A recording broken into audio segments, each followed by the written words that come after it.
ሚስጥሩ ወጥቷል። ኢራንን ሰብሰብ ብለው ሊያጠቋት የነበሩ ሀገሮች ከጥቃቱ ባልተጠበቀ መልኩ አፈግፍገዋል። ኢራንን እናጥቃ የሚለው ሐሳብ ደግሞ ከአረባዊቷ ሀገር መጥቷል ነው የተባለው።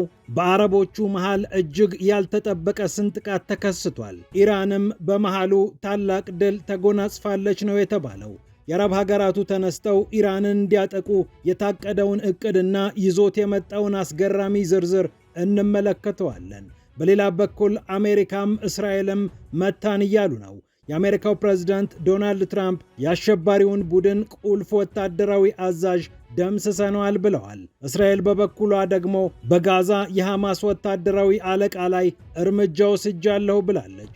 ጉዳዮቹ እያነጋገሩ ናቸው። በሌላ በኩል ቻይና ድል አድርጋለች። በታይዋን ጉዳይ የአሜሪካው ፕሬዝዳንት ዶናልድ ትራምፕ ለማመን የሚከብድ ከባድ ማስጠንቀቂያ ሰጥተዋል። የቻይና ቀይ መስመር የሆነችው ታይዋን በትራምፕ ፊት ትነሳለች ወይስ ትራምፕ ይህንን ነገር የተናገሩት ለስልት ነው የሚለው ጉዳይም አጠያያቂ ነው። ይህንንም ይዘናል። ፒያሳ ኔትወርክን ስትከታተሉ ሁሉንም በጥልቀት ታገኛላችሁ። ፒያሳ ኔትወርክን ሰብስክራይብ፣ ላይክ እና ሼር በማድረግ የፈጣን የተአማኒና የጥልቅ ዘገባዎች ቤተሰቡን ስንል በአክብሮት ጋብዘናል። አሁን ወደ ጉዳዮቻችን አለፍን።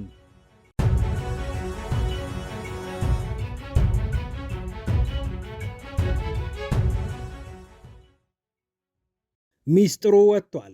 የተባበሩት አረብ ኤምሬትስ ሳውዲ አረቢያን ጨምሮ የአረብ ሀገራትን ኢራንን እናጥቃ ብላ እንደነበር ዘገባዎች ጠቁመዋል። ይህንን ጉድ ይዞ የወጣው ብሉምበርግ እንደሚዘግበው ሳውዲ አረቢያንና የገልፍ ሀገራትን በማስተባበር በኢራን ላይ ጥብቅ ወታደራዊ እርምጃ እንዲወሰድ አቡዳቢ ያቀረበችው ሐሳብ ተቀባይነት ሳያገኝ ቀርቷል። ሳውዲ አረቢያን ጨምሮ የገልፍ ሀገራት ይህ ጦርነት የእኛ ጦርነት አይደለም በሚል የኤምሬትስን ሐሳብ እንዳጣጣሉት ነው የተሰማው። መሐመድ ቢን ዛይድ የኤምሬትሱ መሪ ከሳውዲው አልጋ ወራሽ መሐመድ ቢን ሰልማን ጋር በስልክ ጭምር በጉዳዩ እንደመከሩበት ነው የተነገረው።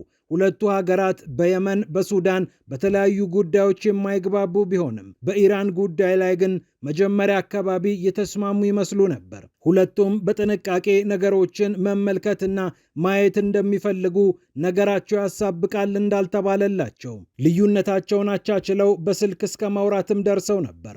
ሆኖም የስልክ ልውውጡ በስምምነት አልተደመደመም። የሳውዲው አልጋ ወራሽ መሐመድ ቢን ሰልማን ኢራንን የመምታት ፍላጎት እንደሌላቸው፣ እንደውም ጦርነቱን የማለዘብ ሐሳብ እንዳላቸው ለቢን ዛይድ ነገሯቸው። ኤምሬትስ በዚህ ጊዜ ተቆጣች። ከኦፔክ የወጣችበት አንደኛው ሚስጥርም ይህ እንደሆነ ነው የተሰማው። ጭራሽ ሳውዲ አረቢያ እንኳን ከኤምሬትስ ጋር ተባብራ ኢራንን ልትመታ አይደለም፣ እንደውም ከቴህራን ጋር ልዩ ስምምነት ላይ ለመድረስ ጥረት አድርጋለች እየተባለ ይገኛል።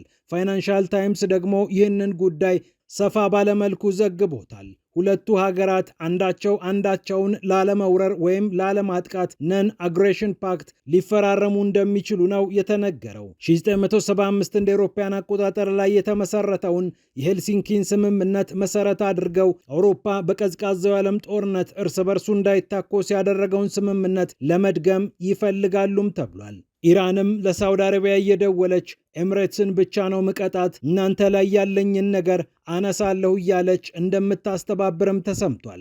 ከእስራኤልና ከአሜሪካ ጋር ተለጥፋለች የተባለችው ኤምሬትስ በኢራን ጥርስ ተነክሶባታል። በሳውዲና በኤምሬትስ ያለውን ስንጥቃት ደግሞ ቴህራን በሚገባ እየተጠቀመችበት ትገኛለች። የገልፍ ሀገራት ሙሉ ለሙሉ ኢራን ላይ እንዳይነሱባት እነዚህን ሀገራት በተወሰነ ደረጃ መከፋፈል ለቴህራን የተመቸ ተግባር ይመስላል። ሁለቱ የብሪክስ አባላት ኤምሬትስ እና ኢራን ከፍተኛ ውዝግብ ውስጥ እንደሚገኙም ይታወቃል።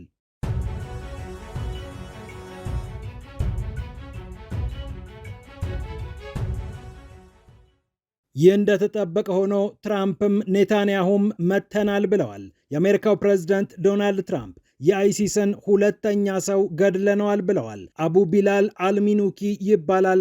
በናይጄሪያ የሚገኘውን የአይሲስ ክንፍ የሚያስተባብር ሰው ነው። ገድለነዋል ብለው ትራምፕ በአደባባይ ተናግረዋል። 2023 እንደ አውሮፓውያን አቆጣጠር ማለትም ከ3 ዓመት በፊት ዓለም አቀፍ አሸባሪ ተብሎ ስም የወጣለት አቡ ቢላል አልሚኑኪ በአሜሪካና በናይጄሪያ ጣምራ ኃይል እንደተገደለ ነው የተሰማው። ሁለቱ ሀገራት በቅርብ ጊዜ ውስጥ ገብተውበት የነበረውን ውዝግብ ወደ ጎን በማድረግ የጣምራ ዘመቻ ላይ እንደሚገኙም የታወቀ ነው። በገና በዓል ሰሞን የተፈጸመው ጥቃትም ለዚህ ምስክር ነው። የአሜሪካው ፕሬዝዳንት ዶናልድ ትራምፕ የናይጄሪያ መንግስት ክርስቲያኖች እንዲጨፈጨፍ አድርጓል የሚል ክስ ሲያቀርብ ነበር። በኋላ ላይ ግን ነገሮችን አለዝበው በጋራ ሽብርተኞችን እንመክታሉ። በመቶዎች የሚቆጠሩ የአሜሪካ ወታደሮችም ቴክኒካዊ ድጋፍ ለመስጠት በሚል ሽፋን ወደ ናይጄሪያ ተጓዙ። የአሜሪካው ፕሬዝዳንት ዶናልድ ትራምፕ በናይጄሪያ ተከታታይ ጥቃቶችን እየፈጸሙ ስለመሆኑ በማህበራዊ ሚዲያቸው ጭምር እየወጡ ይገልጻሉ። አቡ ቢላል አልሚኑኪን በገደሉበትም ሰዓት በማህበራዊ ሚዲያቸው ላይ ወጥተው እንዲህ አሉ። ሰውየው አፍሪካ ውስጥ ስለተደበቀ የማናገኘው መስሎታል። እኛ ግን ስለ እርሱ የሚነግሩንን ሰዎች እዚያ አስቀምጠናል ሲሉ ተናግረዋል። የናይጄሪያ መንግስት ለጥቃቱ ላደረገው ትብብርም ምስጋናቸውን አቅርበዋል። አይሲስ በሱ መመታት ምክንያት ከፍተኛ መዳከም ውስጥ እንደሚገባም የአሜሪካው ፕሬዝዳንት ጠቅሰዋል። ትራምፕ ብቻ አይደሉም፣ ወዳጃቸው ኔታንያሁም መተናል የሚለውን መግለጫ ሰጥተዋል። እርሳቸው ደግሞ በጋዛ የሚገኘውን የሐማስ ወታደራዊ መሪ ኢላማ አድርገን ተኩሰናል ብለዋል። ሰውየውን ገድለናል አልገደልንም ሳይሉ ከመከላከያ ሚኒስትራቸው ኢስራኤል ካትስ ጋር በመሆን ጥቃት ፈጽመናል ብለዋል። በተለይ የጥቅምት 7ቱን ጥቃት ካቀነባበሩ አርክቴክቶች መካከል አንደኛውን ተኩሰንበታል ብለዋል።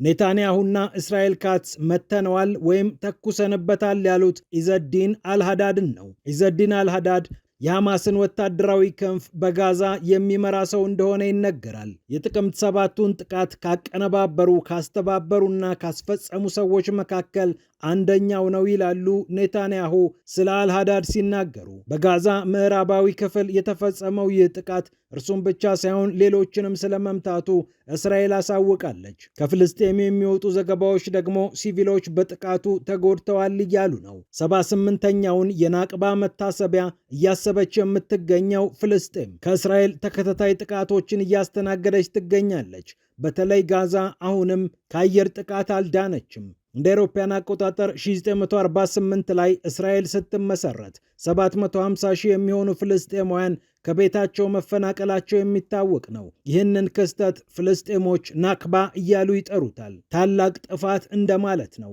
78ኛ ዓመቱ እየታሰበ የሚገኘው የናክባ ክስተት ለፍልስጤማውያን ሌላ ችግር ይዞባቸው መጥቷል። በጋዛ ከተማም ድብደባ ተፈጽሟል። በአሜሪካው ፕሬዝዳንት ዶናልድ ትራምፕ አደራዳሪነት የተኩስ አቁም ስምምነት ቢደረግም ከዚያ በኋላ 850 ፍልስጤማውያን ሕይወታቸው እንዳለፈ የጋዛ የጤና ሚኒስቴር ያወጣው ሪፖርት ይጠቁማል።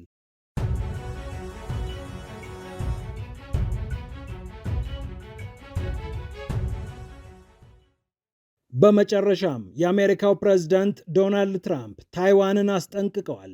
ታይዋን ራሷን ሀገር ነኝ ብላ እንዳታውጅ ነው ትራምፕ ያስጠነቀቁት። ከሺ ጂንፒንግ ጋር ጉባኤ የነበረባቸው ከጉባኤው ከሰዓታት በኋላ ነው ትራምፕ ይህንን ማስጠንቀቂያ የሰጡት። ማንም ራሴን ችያለሁ እንዲል አልፈልግም ያሉትና ከፎክስ ኒውስ ጋር በነበራቸው ቆይታ የተናገሩት የአሜሪካው ፕሬዝዳንት ለታይዋን ዱብዳ የሆነ ነገር ነው የተናገሩት። የታይዋኑ ፕሬዝዳንት ሌ ቺንግቴ ከሰሞኑ እንደተናገሩት ታይዋን ሀገር ነኝ ብላ ራሷን ማወጃ አይጠበቅባትም። ምክንያቱም ራሳችንን እንደ አንድ ሉዓላዊት ግዛት ነው የምንመለከተው ብለው አስተያየት ሰጥተው ነበር። የአሜሪካው ፕሬዝዳንት ዶናልድ ትራምፕ ደግሞ ራሳችንን ሀገር ነን አትበሉ እያሏቸው ነው። በቅርቡ ከ11 ቢሊዮን ዶላር በላይ የሚያወጡ ወታደራዊ ቁሳቁሶችን ለታይዋን እሸጣለሁ ብላ የፈረመችው አሜሪካ ታይዋን ራሷን ችላ ሀገር እንዳትሆን ብትፈልግም ከቻይና ራሷን የምትከላከልበትን መሳሪያ እንድትታጠቅ ግን ትፈልጋለች። ታይዋንን ሁልጊዜም የአሜሪካ አስተዳደሮች ቻይናን ለማስፈራራት፣ ለማስጠንቀቅ እንደ ካርድ ሲጠቀሙባት ይታያሉ። ከቻይና ጋር ያለንን ዲፕሎማሲያዊ ግንኙነት አሁንም እንቀጥላለን የምትለው አሜሪካ የታይዋንን ጉዳይ ሁልጊዜ ከፍ ዝቅ አድርጋ ቻይናን ስትፈልግ ለማበሳጨት፣ ነገሮች ሲስተካከሉ ደግሞ የአንድ ቻይናን ፖሊሲ እከተላለሁ ለማለት ትጠቀምባታለች። ሺጂንፒንግ እና ቻይና በዚህ በትራምፕ ንግግር ብቻ ጊዜያዊ ድል ማስመዝገባቸው አልቀረም። ነገር ግን ሰውየው ትራምፕ ናቸው።